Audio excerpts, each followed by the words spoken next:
this video, I have the MK1 Cabriolet already on the lift, and we're gonna replace the motor mount on the passenger side, or in front of the engine. So that guy up there, you can see it.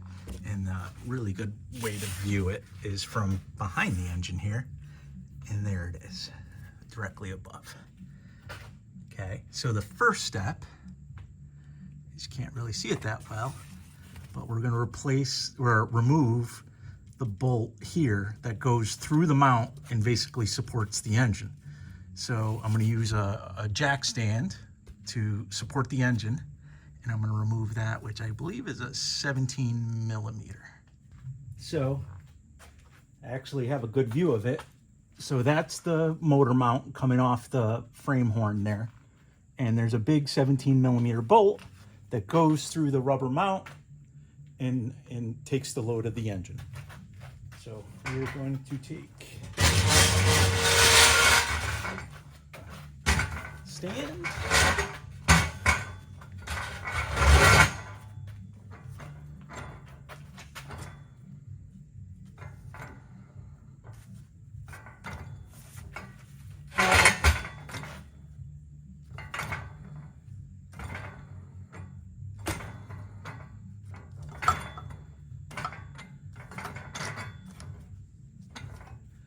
Just gonna make contact.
So I'm kind of adjusting the load on it to see if I can get it screw to come out. There we go. So now there are 4 hex bolts that hold the bracket to the block. There's 4 bolts that hold the motor mount on. And the 2 back here are, you can see right here, my fingertips on it, are 6 millimeter Allen keys or hexes, 6 millimeter hex.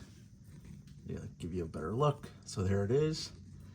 The problem is there's not a lot of clearance, like there's just enough clearance between the bolt and the mount itself where you can't fit like a socket or anything like that. So the best thing to use is an Allen key. So here's a 6 millimeter Allen key, and they sell nubby ones, but I actually just cut this one short. And when they're short like this, you could get in there and, where is it? Up there. Yeah, you got plenty of clearance to get in and get it and loosen it. And the same thing for the top one. The only other thing I'll add is I have the jack stand on here. So what I did is I undid the front motor mount, which is there, the 2 bolts, and that allows the engine to go up and down. So I lowered the engine to get enough room to loosen the lower one, the lower bolt, and then I raised the engine to where it is now to be able to access the upper one, which you can see right there. And then I had enough room to go in through the top with the Allen key, which is right there, it's in. So it's a little tedious, it's a little tight, but it's doable. And that's how I got the 2 back bolts. Again, 6mm Allen wrench that I cut to make it nubby. The short side really short to give you enough clearance to get in there and work it. To get to the front side bolts of the mount, I already removed the top timing cover, but you see this guy right here, it's a little 10mm.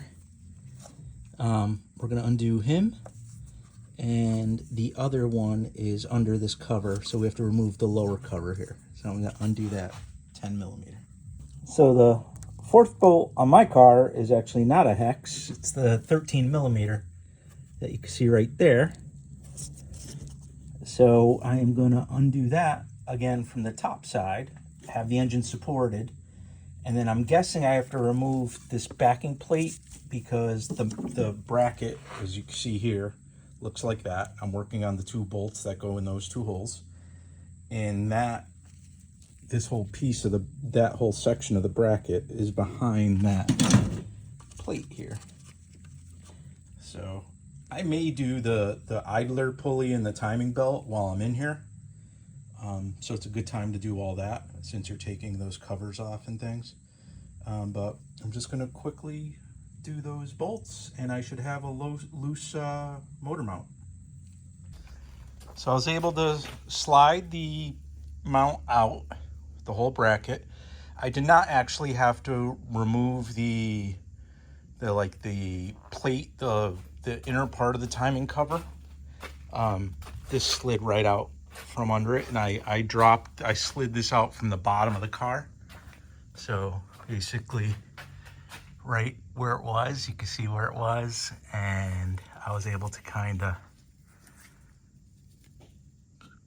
drop it and then rotate it out and slid it into this space like right above the axle here.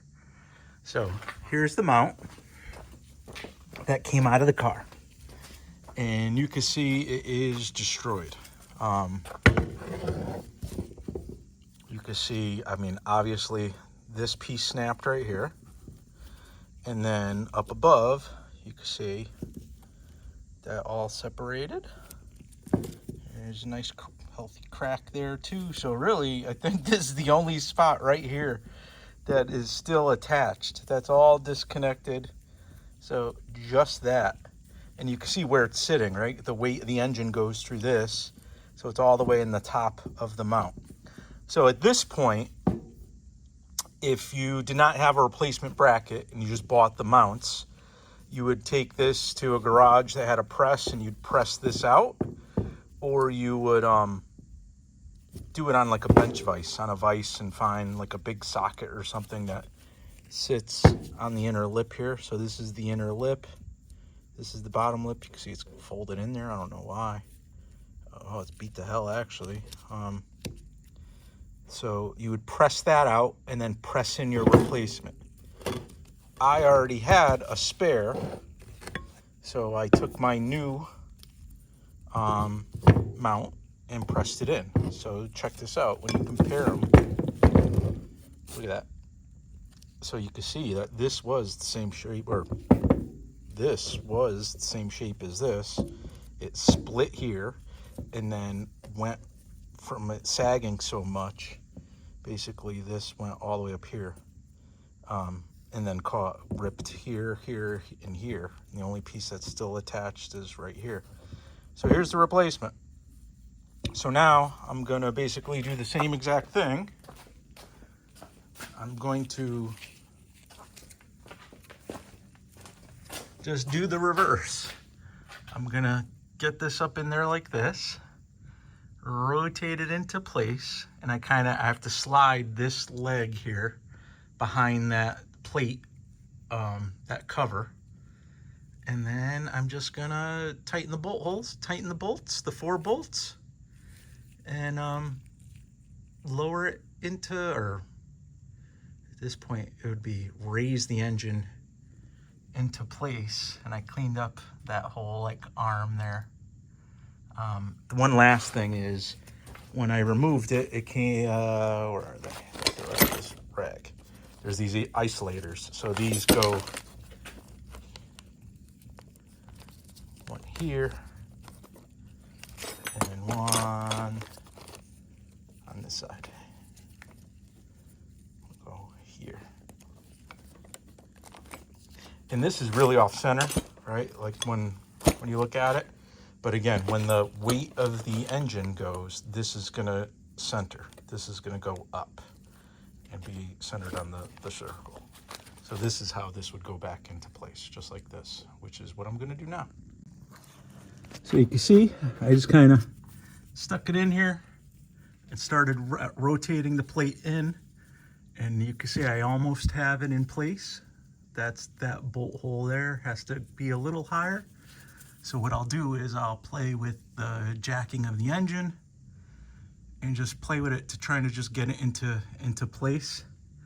And then I'll start the bolts by hand.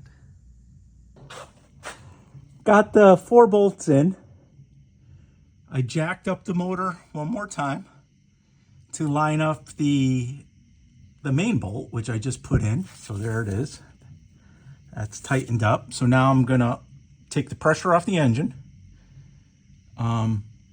And then the last piece is gonna be to basically align the front mount. And basically what you do is when the engine is set free, you wanna mount this, and you can see how these bolt holes are large, where there's space all around this rubber snubber. It shouldn't be touching anything. And that's the final place.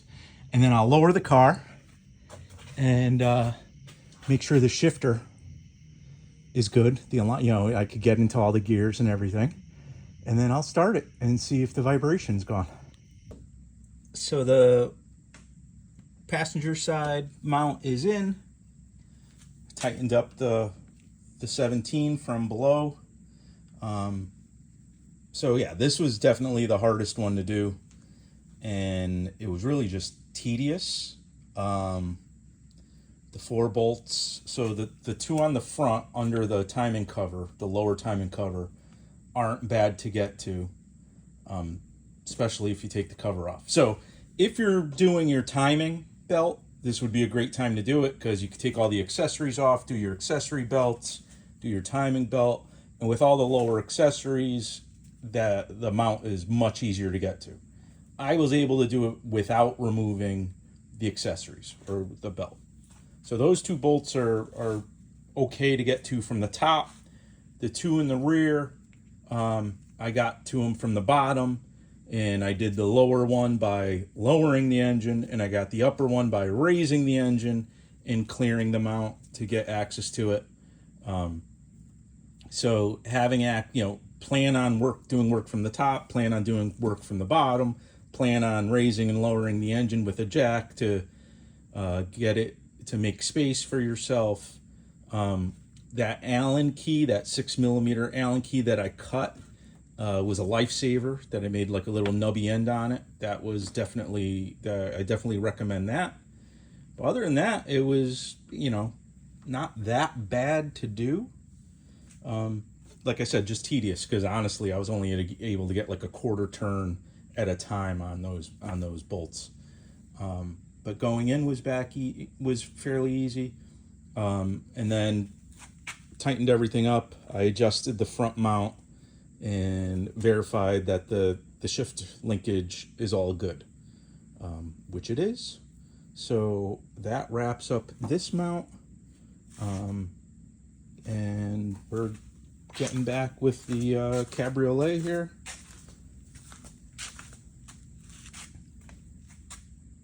I have a whole bunch of old videos on work I did to this car, so go back and check out that playlist.